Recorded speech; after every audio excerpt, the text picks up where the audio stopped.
আসসালামু আলাইকুম।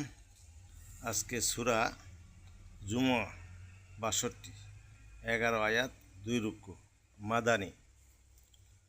আল্লাহ বলেন, আকাশমণ্ডলী ও পৃথিবীতে যা কিছু আছে সমস্ত পবিত্রতা ও মহিমা ঘোষণা করে আল্লাহর, যিনি অধিপতি, মহাপবিত্র, পরাক্রমশালী, প্রজ্ঞাময়।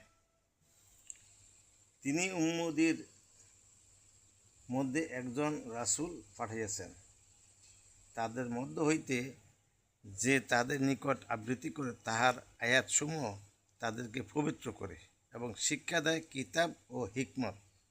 ইতিপূর্বে তো উহারা ছিল ঘোর বিভ্রান্তিতে, এবং তাহাদের অন্যান্যদের জন্য যাহারা এখনও তাহাদের সঙ্গে মিলিত হয় নাই, আল্লাহ পরাক্রমশালী, প্রজ্ঞাময়। ইহা আল্লাহরই অনুগ্রহ, যাহাকে ইচ্ছা তিনি উহা দান করেন। আল্লাহ তো মহা অনুগ্রহশীল। যাহাদেরকে তাওরাতের দায়িত্বভার অর্পণ করা হইয়াছিল, কিন্তু তাহারা উহা বহন করে নাই, তাহাদের দৃষ্টান্ত পুস্তক বহনকারীর গর্দভ।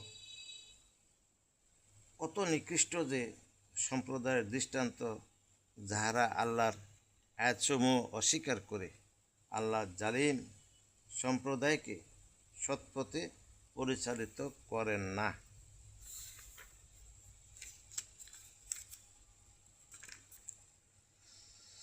বল, হে ইহুদিরা, যদি তোমরা মনে করো তোমরাই আল্লাহর বন্ধু, অন্য কোনো মানব গোষ্ঠী নহে, তবে তোমরা মৃত্যু কামনা করো, যদি তোমরা সত্যবাদী হও। কিন্তু উহারা উহাদের হস্ত দ্বারা যাহা অগ্রে প্রেরণ করিয়াছে, উহার কারণে কখনো মৃত্যু কামনা করিবে না। আল্লাহ জালিমদের সম্পর্কে সম্যক অবগত। বলো, তোমরা যে মৃত্যু হইতে পলায়ন করো, সেই মৃত্যু তোমাদের সঙ্গে অবশ্যই সাক্ষাৎ করিবে। অতঃপর তোমরা